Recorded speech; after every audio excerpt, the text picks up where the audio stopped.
Big TV భక్తి సమాచారం WhatsApp ఛానల్లో జాయిన్ అవ్వండి. అన్ని విశేషాలు ఎప్పటికప్పుడు తెలుసుకోండి. ఇంకొక మాట, చాలా ఆత్మీయమైన మాట చెబుతాను. 10 రోజులు అయ్యాక 10 రోజుల్లో కూడా పెద్ద కొడుకు నీళ్లు వదిలిపెడతాడు. ఆ నీళ్లు వదిలిపెట్టేటప్పుడు అనవలసిన మాట ఏమిటి? 10 రోజుల తర్వాత మనమేనా సరే అందరు బంధువులు వస్తారు, దశాకం అంటారు. అప్పుడు వచ్చి దగ్గర వాళ్ళు నువ్వుల నీళ్లు విడిచిపెడతారు, దూరం వాళ్ళు ఒట్టి నీళ్లు విడిచిపెడతారు. పురోహితులు చెబుతారు అక్కడ, అమ్మ మీరు ఏమవుతారా ఆయనకి అడుగుతారు. ఆ చుట్టరేఖను బట్టి నువ్వుల నీళ్ళ మామూలు నీళ్ళ వాళ్ళు చెప్తారు. ఏదైనా సరే టెక్నికల్గా విడిచిపెట్టద్దండి. ఇవన్నీ చాలా ఆత్మీయమైన సన్నివేశాలు అవి. అక్కడ ఒక్క నిమిషం సమయం మనం కేటాయించాలి. సెల్ఫీలు దిగద్దు, మళ్ళీ అదో దరిద్రం. సెల్ఫీలు ఫోటోలు కాదండి. మన ఆత్మీయత పోయినవాడు మన మేనమామ, మన మేనల్లుడు, మన తోడలుడు, మన తల్లి, మన తండ్రి, భార్య, భర్త. ఏం అనుబంధం లేదా? ఏం అనుబంధం లేదు. ఒట్టిన ఎలా ఎలా విడిచిపెట్టిపోతావా? అక్కడ ఏం మాట అనాలో చెబుతున్నాడు. శ్మశానానల దగ్ధోషి శ్మశానానల దగ్ధోషి పరిత్యక్తోషి బాంధవై ఇదం నీరమిదం క్షీరం ఇదం నీరమిదం క్షీరం అత్ర స్నాహి మితం పిబా.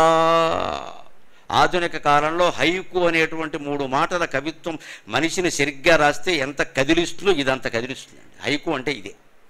గరుడ పురాణంలో ఉన్న హైకులు నానీలు 3 లైన్లు 4 లైన్లు.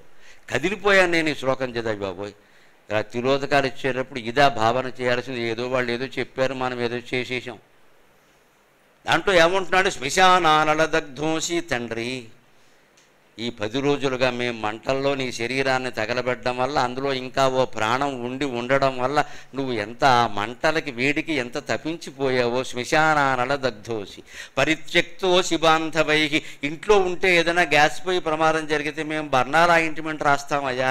పెద్ద కొడుకుని నేనే నిన్ను అంటించేశాను, అక్కడ నీకేమి రాస్తాము? అందుకే పరిత్యక్తోసి బాంధవై. అందరు బంధువులు నిన్ను విడిచిపెట్టేశారు. 10 రోజులైంది. వచ్చిన వాళ్ళు కూడా అందరూ వెళ్ళిపోయారు. ఇక నేను నీకు ఈగలిగింది ఏముందయ్యా తండ్రి? ఇదం నీరం ఇదం క్షీరం. ఇదిగో నూళ్ళు ఇస్తున్నా, దోషుడు నీళ్లు, వీటిని క్షీరంగా భావించమంటున్నాడు పెద్ద కొడుకు. ఎంత ఆత్మీయతో చూడండి. అది మంత్రం, అది హిందూ తత్వం, అది వేదం, అది శాస్త్రం. ఇదంతా ఆత్మీయత. ఇందులో టెక్నికల్గా చేయకూడదు, ఆత్మీయత. ఒక్కసారి ఆ కర్మకాండలో పాల్గొని పూర్తిగా పెద్ద కొడుకు అన్నవాడు అదృష్టంగా దాన్ని భావించి ఆ పని చేస్తే జీవితత్వం ఆత్మజ్ఞానం వెంటనే వస్తుందండి. అతనికి వెంటనే వస్తుంది. చేసిన మంత్రానికి అర్థం తెలియకే మనం ఇలా చచ్చాం. ఇక్కడ వాళ్ళు చెప్పరు, మనం అడగం. ఎప్పుడైపోతుంది అంతే. 3 రోజులు పట్టాలా, 6 రోజులు పట్టాలా, 16 రోజులు పట్టు మంచం మీద పడి. ఎవరికి కావాలి ఇక్కడ? ఈ లెక్కలే ఎంతసేపు అని. ఇక్కడ 3 రోజులు అయిపోతే మన సినిమాలకు మనం వెళ్ళిపోవచ్చు, మన ఫోన్ మనం మాట్లాడుకోవచ్చు. అంతేకాని ఇంతవరకు ఉన్నవాడు ఒకడు పోయాడు కదా, వాడు 70 ఏళ్ళు బతికాడు, వాడు మనకు ఆస్తి ఇచ్చాడు, ఆత్మీయత ఇచ్చాడు, జీవితాన్ని ఇచ్చాడు. ఆయనంత తేలిగ్గా అలా పంపేయడమేనా? మానవత్వం ఏముండదా? మమకారం ఏముండదా? ఒక ఫీలింగ్ అంటామే, ఫీలింగ్ ఏముండదా అండి? ఉండవలసిన భావన ఏమిటి అంటే ఇది. శ్మశానానల దగ్ధోషి తండ్రి, ఏడవకూడదు, కన్నీళ్ళు వదలొద్దాను. ఎందుకు తెలుసా? ఆ జీవి విపరీతమైన దాహంతో ఉంటాడు. కన్నీళ్లు తాగేసట ప్రమాదం. కన్నీళ్ళు అతనికి అనారోగ్యం చేస్తాయి. ప్రేత ఆరోగ్యం వేరు, మన ఆరోగ్యం వేరండి. కన్నీళ్లు కార్చకూడదు. పెద్ద కొడుకు చాలా ధైర్యంగా ఉండాలి. అందుకే మన సంప్రదాయంలో ఓ గొప్పతనం గమనించండి. ఎవరైనా పెద్ద కొడుకు కర్మ చేస్తుంటే మీరు గమనించండి. 30 సార్లు స్నానం చేయాలమ్మా. నా తండ్రికి నా తల్లికి నేను చేసి చెబుతున్నాను. 30 సార్లు, రోజుకో 30 సార్లు స్నానం మామూలుగా ఉండదండి. ఉదకం స్పృష్ట అవధారయ మునుగు తేలు ఇదో గొడవ. ఇన్నిసార్లు స్నానం చేసినా సరే ఆశ్చర్యకరంగా నేను చాలా చోట్ల జరిగినవి చూశాను. పెద్ద కొడుకు రొంప చేయలేదు, దగ్గు రాలేదు. అది పితృదేవతల అనుగ్రహానికి ప్రత్యక్ష ఉదాహరణ. అక్కడ ప్రేతాన్ని కూడా ఒక బొమ్మరాయిని తీసుకొచ్చి బొట్టనవేల ఆకారంలో ఉండేది. ఉదకమా బోరయ 3 చెంబులు నీళ్లు పోయించేస్తారు. ఇంత బొమ్మరాయికి అన్ని నీళ్ళు ఎందుకంటే వాడు దాహంతో చస్తున్నాడు అక్కడ. ఈ దాహం నువ్వు పోయకుండా కన్నీళ్లు గారిస్తే ప్రమాదం ఏంటంటే కన్నీళ్లు తాగేస్తాడు. అది ప్రమాదం అయిపోతుంది, అరగదు. అందున కొడుకు కన్నీళ్లు. అందుకని శాస్త్రం ఏం చెప్పిందంటే కన్నీళ్లు కార్చొద్దు, గుండె దిటవు చేసుకోండి, శాస్త్ర ప్రకారం ఏం చేయాలో అది చేయండి, కన్నీళ్లు కార్చొద్దు. శ్మశానం అగ్నిలో దహించుకుపోయావు తండ్రి, ఎవ్వరూ బంధువులు లేరయ్యా, నీకు తోడుగా ఎవరున్నారు? ఎందుకంటే ఆ జీవి కూడా దగ్ధమైపోతుంటే ఏమనుకుంటాడు? సరిగ్గా హరిశ్చంద్రలో పద్యమే, బలిజేపల్లి వారి పద్యం. మాయామేయ జగంబు నిత్యమని సంభావించి మోగంబునన్ నా ఇల్లాలని నా కుమారుడని ప్రాణంబుండునందాక ఎంతో అల్లాడిన ఈ శరీరము ఇప్పుడు ఇందు కట్టెలంగాలుచో ఆ ఇల్లాలును రాదు పుత్రుడును తోడైరాడు తప్పింపగా. బలిజేపల్లి లక్ష్మీకాంతం గారు ఎంత చక్కని పద్యం రాశారండి. నిజంగాను మాయామయమైన ఈ జగాన్ని నిజం అనుకున్నానే. నా భార్య, నా భర్త, నా పిల్లలు, నా ఇల్లు, నా బ్యాంకు ఏదో అనుకున్నాను. ఇక్కడ నా పదవి, నా పీఠం అనుకుంటాను.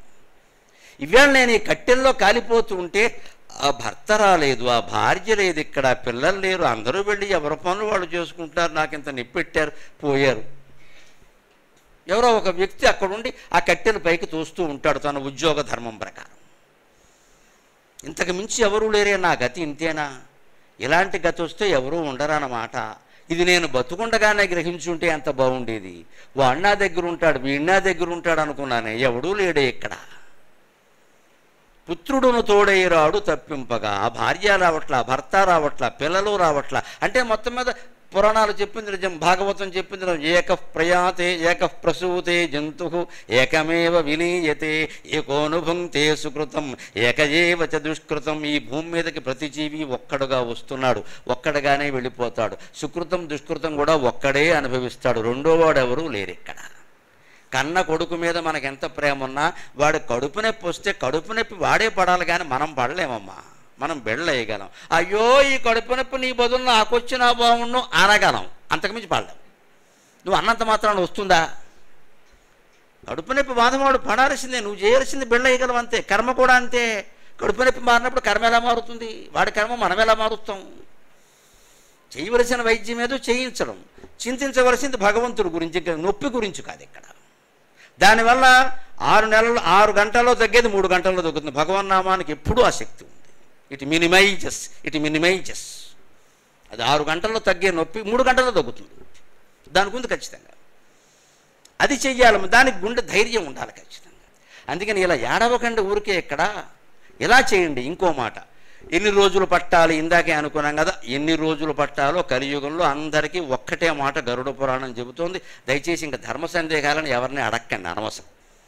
సర్వేషామేవ వర్ణానాం సూతకే మృతకేపివా దశాఖాచ్యుద్ధిరిత్యేషక కలౌ శాస్త్రస్య నిశ్చయక.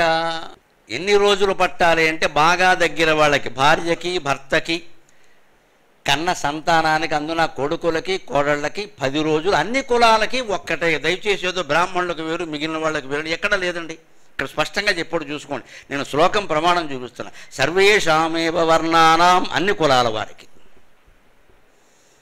సూతకే మృతకేపివా, ఇందులో రెండోది కూడా కలిపాడు. పురుటి మైల కూడా అంతే, పోయిన మైల కూడా అంతే. సూతకం అంటే పురుటి మైల, జాతా శౌచం, ఇది మృతా శౌచం. ఏదన్నా అశౌచమే, రెండిట్లో ఉండేది బ్యాక్టీరియా. కంగారు పడకండి దయచేసి. భూతప్రాత పిశాచాలు మన ఏం పట్టుకోవు ఇక్కడ. అది బ్యాక్టీరియా, అది క్రిమి. ఆ క్రిమి ఇతరులకు అంటుకోకుండా ఉండడం కోసమే మైల అని పెట్టారు. మైల అనే మాట తప్పు కాదమ్మా. మడి ఎంత గొప్పదో మైల అంతే గొప్పది. మడిగా ఉన్నా కూడా ఎవరిని ముట్టుకోవద్దు అంటాం కదా, అది శుభ్రత కోసమే కదా. మైల కూడా అంతే. మడిగా ఉండడంలో ఉద్దేశం ఏంటంటే ఇతరుల అశుభ్రత మనకు అంటకుండా, మైలలో ఉన్న ఉద్దేశం ఏంటంటే మన అశుభ్రత ఇతరులకు అంటకుండా, అంతకంటే లేదు ఇక్కడ. అంటే మడి మైల ఒకటే. మడిగా ఉండడంలో ఏమంటాం, మడిగా ఆచారంతో వంట చేసేవాళ్ళు ఉంటారు, మీరు గమనించి. ఎవరిని ముట్టుకోనివ్వరు వాళ్ళు, ఎందుకని వాళ్ళు శుభ్రంగా ఉన్నారు స్నానం చేసి. మరి వాళ్ళు ఏదో వండుతారు అక్కడ, మనం వెళ్ళి పరాపరా పట్టేసుకుంటే ఎలాగా? వాళ్ళ ఆచారం వాళ్ళకుంది, అది పద్ధతి. మైలులో ఉండడంలో ఏమిటి, ఇతరుల నుంచి మనకు అంటుంది కదా, మనకి నుంచి ఇతరులకు కూడా అంటుకోవద్దు కదా. అంచేత తన సంక్షేమం, ఇతరుల సంక్షేమం కూడా చూసిన ఏకైక ధర్మం హిందూ ధర్మం, ఏకైక ఆచారం హిందూ ఆచారం. అందుకని ఖచ్చితంగా ఇక్కడ అందరికీ 10 రోజులే. దశాఖాచ్యుద్ధిరిత్యేషక, 10 రోజులైతే అందరికీ శుద్ధి జరుగుతుంది. 10 రోజులు మాత్రం పట్టవలసింది. ఎందుకంటే ఈ బ్యాక్టీరియా 10 రోజుల్లో నశిస్తుంది. మీకు కరోనాయే లెక్క.